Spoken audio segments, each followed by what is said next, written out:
नमस्कार प्रेक्षकांनो, मालिकेच्या आजच्या भागामध्ये आपल्याला पाहायला मिळणार आहे की सारंग ओवीला घेऊन बेडरूममध्ये येतो. अचानक ओवी जोरात किंचाळलेली असते. तिला काहीतरी झालेलं आहे या गोष्टीची जाणीव सारंगला झालेली असते. म्हणून सारंग तिला घेऊन येतो. नक्की काय झालेलं आहे आणि त्याचबरोबर सारंग ओवीला विचारत असतो. पण ओवीला आठवत असतं की मोनिकाने हे सगळं केलेलं आहे. मोनिकाने सारंगच्या पोटाला चाकू लावण्याचा प्रयत्न केलेला होता आणि त्यामुळेच ह्या सगळ्या गोष्टी घडलेल्या आहेत हे ओवीला माहिती असतं. पण मोनिकाने तिला धमकवलेलं आहे, काही जरी झालं आणि तू जर हे काही सारंगला सांगितलं तर मी तुला सोडणार नाही. काही झालं तरी एक गोष्ट कायमस्वरूपी लक्षात ठेवायची आहे की तू सारंगला सांगितलं तर सारंग संपला. सारंगला कोणीच माझ्या तावडीतून वाचवू शकणार नाही अशी भीती आता तिला घातलेली असते. आणि त्याचबरोबर इकडे सारंग विचारत असतो. त्याच वेळी ओवी म्हणत असते, नाही काही नाही झालं मला, मी ठीक आहे. पण काहीतरी झालंय हे मात्र तेवढंच नक्की असतं. आणि इथे अमृता जेवणाचं ताट घेऊन येते आणि सारंगला म्हणते की हे घे. मग सारंग सुद्धा जेवलेला नसतो, ओवी जेवलेली नसते. अमृताने जेवणाचं ताट आणलेलं असतं, ती भरवत असतो तर ओवी नाहीच म्हणत असते. म्हणजे इकडे मोनिकाने अशी भीती घातली की जेवायचं नाही, खेळायचं नाही, कोणाला काही बोलायचं नाही असं म्हणत या ओवीची ही पूर्णच वाट लावलेली असते. सारंग मात्र समजवण्याचा प्रयत्न करत असतो पण ओवी ऐकतच नसते. तर सारंग म्हणतो तर काय करू हिचं. सारंग तिला खाऊ घालतोय, तिला भरवतोय, पण ओवीला मात्र ऐकायचंच नाहीये. ओवीला हट्टच करून बसायचं आहे एवढंच लक्षात येत असतं. तेव्हा मात्र अमृता म्हणते की सारंग मला काय वाटते माहिती का, तिला जेवायचं नाही म्हणते. तिच्या मनात अशी भीती आहे की तिला शब्दात मांडता येत नाहीये. त्यासाठी तिला आईची गरज आहे आणि तिच्याबरोबर आई असणं गरजेचं आहे, जी तिला कायमस्वरूपी प्रोटेक्ट करेल, तिच्याबरोबर असेल, तिला काय हवं नको ते पाहिल. या सगळ्या गोष्टींचा विचार करावा लागेल. इकडे मात्र राजकुमार विचार करत बसलेला असतो, लॅपटॉप समोर चालू असतो आणि मोनिका मात्र चिल करत असते. तेव्हा इकडे शुभ्रा कुठे आहे असं तो विचारतो. तेव्हा ती म्हणते की शुभ्रा या घरातल्या म्हातारी बरोबर ती झोपणार आहे. ती मला बोलली मला अवकडून गोष्ट ऐकायची, मी जाऊ का. तर मी म्हणलं जा. असंही मला आज शांत झोपायचं होतं, मला अजिबात नको होतं आणि मला काय तिला गोष्ट सांगायची नव्हती असं स्पष्टपणे इकडे तिच्या बाबतीत ही बोलत असते. तेव्हा मात्र इकडे ज्या वेळेस या सगळ्या गोष्टी घडत असतात तेव्हा राजकुमार म्हणत असतो की तुला काय वाटतंय, तुझं जे काय चाललेलं आहे ते कोणाच्या लक्षात येणार नाहीये. नाही, एक गोष्ट लक्षात ठेव, तुला वाटत असेल की तू जे काय करते ह्या गोष्टी कोणाला कळणार नाहीयेत आणि ह्या गोष्टी जर कोणाला कळल्या तर काय होईल, सारंगला जर का हे कळलं तर काय होईल, या गोष्टींचा विचार केलायस का तू. बघ म्हणजे मी जे काय सांगतोय ते लक्षात घे. तेव्हा मात्र ती म्हणत असते की नाही, कोणाला काहीच कळणार नाहीये एवढं लक्षात घे. इकडे आपल्याला पाहायला मिळतं की आता सावली आणि अबीर दोघंही बाहेर आलेले असतात.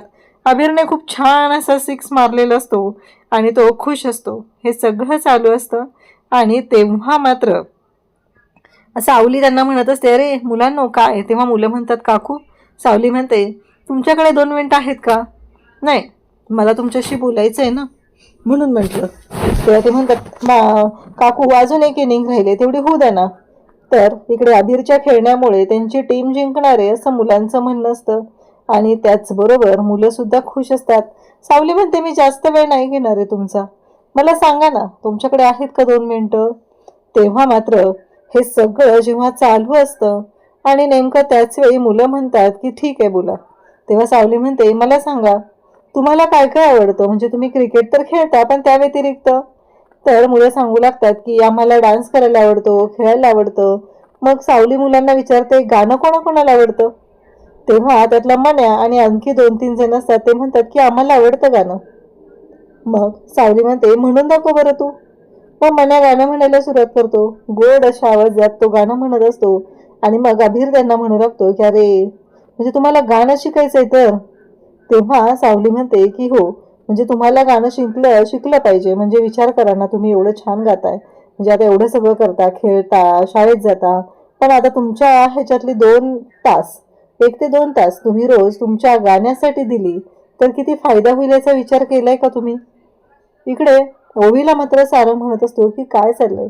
दुसऱ्या दिवशी सकाळी ओवी उठलेली असते, सारंग मात्र तिथंच असतो. ओवीची घाई सुरू झालेली असते. बाबा तू ऑफिसला गेला नाही का. तू इथे काय करतोय? काय चाललंय तुझं हे सगळं? अजून तुझं आवरलेलं नाहीये. तेव्हा मात्र ओवीला सारंग सांगतो की नाही, मी आज ऑफिसला जाणार नाहीये. तेव्हा ओवी म्हणते, म्हणजे तुला असं वाटतं ना मला घरात कोणीतरी त्रास देतंय म्हणून तू ऑफिसला जाणार नाहीये? पण तसं नाहीये. त्याचबरोबर हे सगळं जेव्हा घडत असतं तेव्हा मात्र आपल्याला पाहायला मिळतं की सारंग ओवीची समजूत घालत असतो. तिला म्हणत असतो की हे बघ ओवी बाळा, काही झालं तरीही तू मला काही सांगत नाहीये. मला असं वाटतं की तू माझ्याशी बोललं पाहिजे, पण तुला माझ्याशी बोलायचंच नाहीये. मला कळतच नाहीये की तुला का माझ्याशी बोलायचं नाहीये. तू जर शांतपणे माझ्याशी बोलली तर कळेल ना मला तुझ्या मनात काय चालू आहे ते. ओवी म्हणते, नाही रे बाबा, तुला असं वाटतं का मला कोणी त्रास देतं का? सारंग म्हणतो, मला सांग, तुला मी नसल्यावर कोणी त्रास देतं का? तेव्हा ओवी म्हणते की काय करू बाबा, मला सांगायचं तर खूप आहे. मला खूप वाटतं की तुझ्याबरोबर शेअर करावं, पण तुझ्याच जीवाला धोका आहे रे, म्हणून मी नाही सांगू शकत आहे. तू मला सोडून गेला तर माझं कसं होईल? माझं कोणीच नाहीये ना या जगामध्ये. कारण अमृता काकूला मी सगळं सांगते, पण अमृता काकू माझी काहीच मदत करू शकत नाही. मला माहितीये तू माझी मदत करू शकतो, पण मी जर तुला सांगितलं आणि त्यांनी तुला काही केलं तर मग काय करणार, असा प्रश्न उभा राहिलेला असतो. आणि त्याच वेळेस इकडे जगन्नाथ सावलीला म्हणत असतो की कुठं निघाले सकाळ सकाळ? सावली म्हणते, हा, माझ्या नोकरीची सुरुवात करायला. बघायला लागेल ना मलाच काय ते.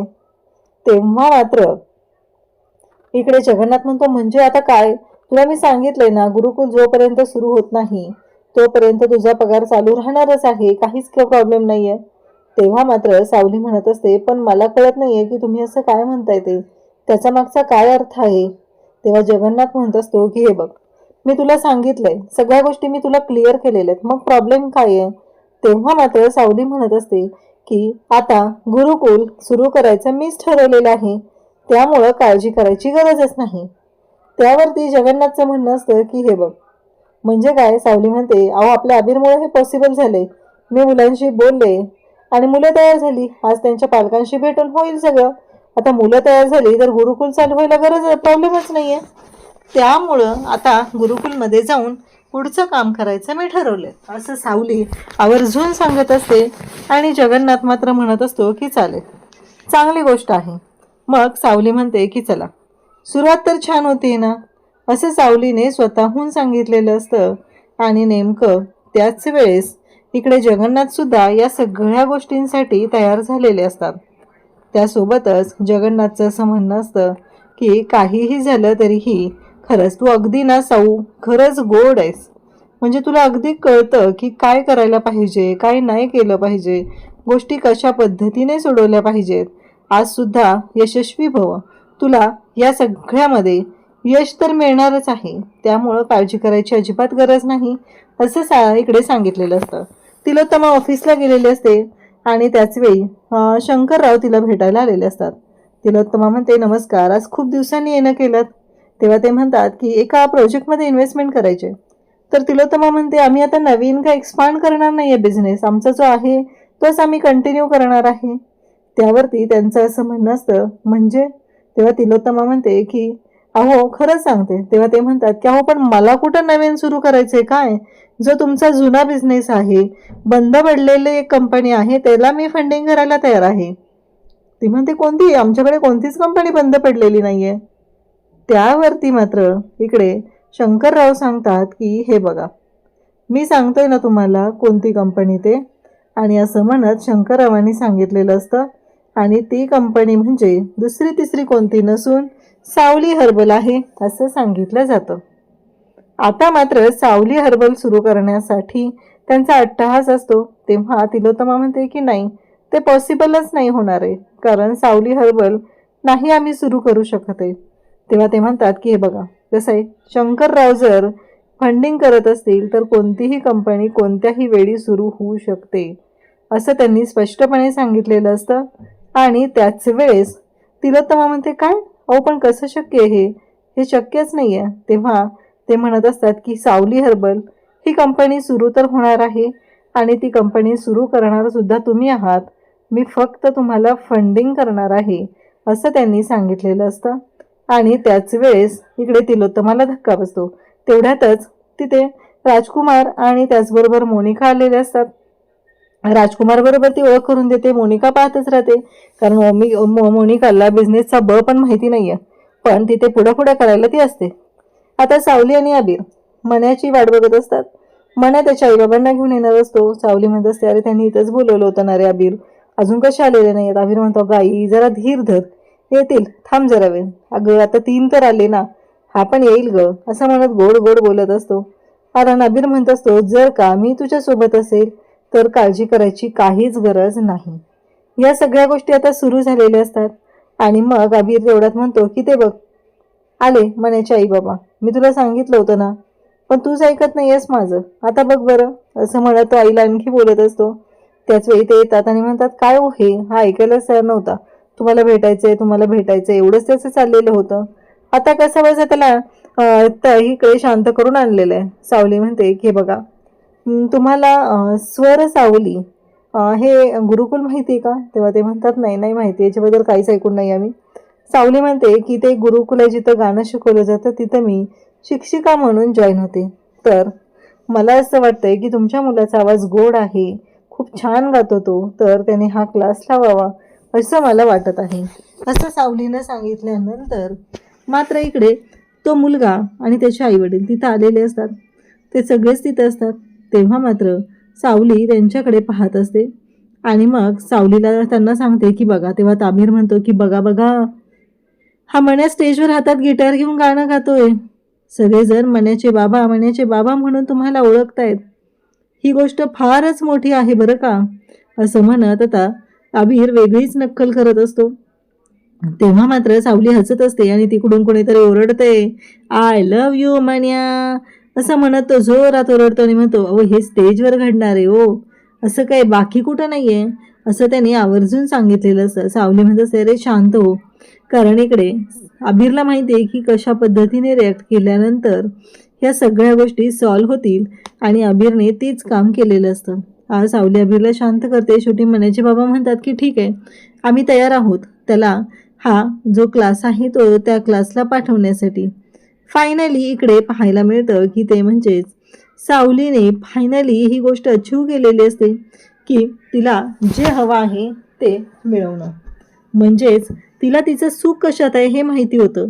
आता तिला एवढंच माहिती होतं की तिची मुलं तिच्यासोबत असणं गरजेचं आहे, म्हणजेच क्लास सुरू होण्यासाठी, आणि ती गोष्ट सुद्धा झालेली असते.